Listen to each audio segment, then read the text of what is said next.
Maligayang pagbabalik kapatid, ngayon ay ipagpapatuloy nating pakikinggan ang mga writings ni Prophet Ellen G. White na, Ang Dakilang Pag-asa, chapter 33 na ang title ay, Ang Pinakaunang Panglilinlang ni Satanas. Now sit back and relax.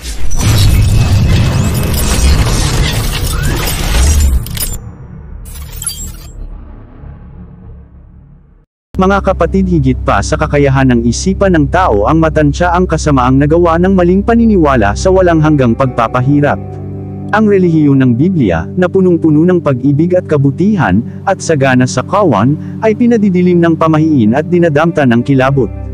Kung iisipin natin kung anong mga maling kulay ang ipinipinta ni Satanas sa karakter ng Diyos, magtataka pa ba tayo kung bakit ang ating maawang manlalalang ay kinatatakutan, pinangangilabutan, at kinamumuhian pa nga. Ang mga nakapanghihilakbot na paniniwala tungkol sa Diyos na kumalat sa buong sanlibutan mula sa mga itinuturo sa pulpito ay gumawa ng libo-libo, o milyon-milyon pang ang mapag-alinlangan at walang relihiyon. Ang teorya sa walang hanggang pagpapahirap ay isa sa mga maling doktrina na bumubuo sa alak ng mga kasuklam-suklam na bagay ng Babilonya, na ipinainom niya sa lahat ng mga bansa. Apokalipsis Kapitulo 14 versikulo 8, talagang isang hiwaga kung bakit ang maling paniniwalang ito ay tinanggap ng mga ministro ni Kristo at ipinahayag sa banal na pulpito. Tinanggap nila ito sa Roma, gaya ng pagtanggap nila sa maling Sabbath. Totoo nga, ito'y itinuturo ng mga dakil at mabubuting tao, ngunit ang liwanag sa paksang ito ay hindi nakarating sa kanila gaya ng pagdating nito sa atin. Sila'y mananagot lamang sa liwanag na sumikat sa kanilang kapanahunan, tayo'y mananagot sa liwanag na sumisikat sa atin ngayon. Kung tayo'y lilihis sa patuto ng salita ng Diyos, at tanggapin ang mga maling doktrina dahil sa ito'y itinuro ng ating mga magulang, tayo'y napapasailalim sa kahatulang iginawad sa Babilonya, tayo'y umiinom ng alak ng kanyang mga kasuklam-suklam na gawain. Ang malaking grupo ng mga tao na para sa kanila'y kasuklam-suklam ang aral ng walang hanggang pagpapahirap ay napapadpad naman sa kabilang kamalian. Nakikita nila na inilalarawan ng mga kasulatan ng Diyos bilang isang Diyos ng pag-ibig at kahabagan, at hindi nila mapapaniwalaan na ibibigay niya ang kanyang mga nilalang sa apoy ng impyernong walang hanggang nagninangas.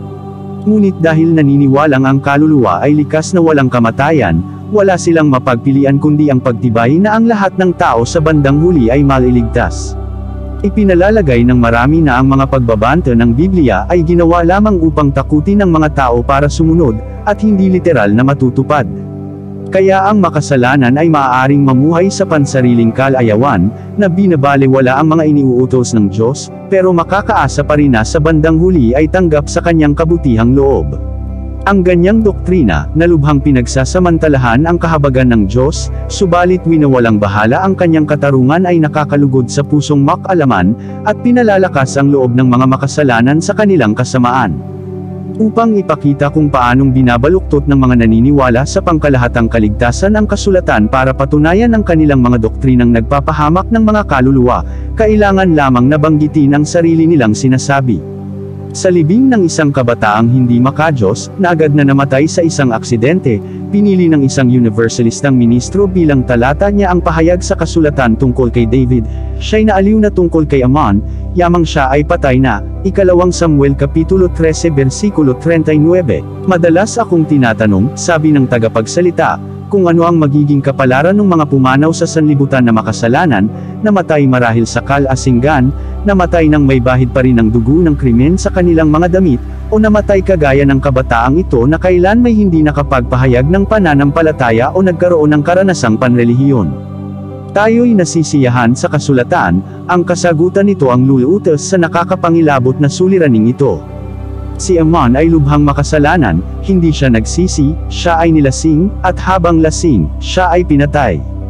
Si David ay isang propeta ng Diyos, alam niya kung magiging mabuti o hindi para kay Amon sa kabilang buhay ano ang ipinahahayag ng kanyang puso.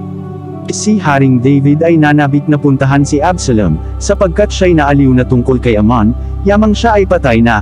At ano ang pahiwatig ng pananalitang ito? Hindi ba't walang bahagi sa kanyang paniniwalang panrelihiyon ang walang katapusang pagdurusa? Ganyan din ang pagkaunawa natin, at dito'y natutuklasan natin ang isang matagumpay na paliwanag bilang suporta sa mas nakalulugod, mas naliwanagan, at mas mabait na palagay tungkol sa huling pandaigdigang kalinisan at kapayapaan. Siya'y naaliw na, yamang ang kanyang anak ay patay na. At bakit nga ba? Dahil sa pamamagitan ng mata ng propesya ay kaya niyang tumano sa maluwalhating hinaharap at makita ang anak na iyon na inilayo sa lahat ng tukso, pinalaya sa pagkaalipit nilinis sa mga kasamaan ng kasalanan, at pagkatapos na gawing may sapat na kabanalan at kaliwanagan, ay tinanggap sa kapulungan ng mga umakyat at nagkakatuwa ang espiritu. Ang tangi niyang kaliwan ay ito, sa pagkakaalis mula sa kasalukuyang kalagayan ng kasalanan at paghihirap, ang kanyang mahal na anak ay naparoon sa lugar na ang pinakamarangal na paghinga ng banal na espiritu ay mabubuhos sa nadidiliman niyang kaluluwa, na doon ang kanyang isipan ay mabubuksan sa karunungan ng langit at sa matamis na kaligayahan ng walang maliw na pag-ibig, at sa gayoy na ihanda taglay ang napabanal na likas upang tamasahin ang kapahingahan at samahan ng makalangit na pamana. Maraming salamat sa iyong panonood kapatid. Maaari mo pang suportahan ang aking YouTube channel, sa pamamagitan ng pag-like at pag-subscribe. God bless po sa iyo.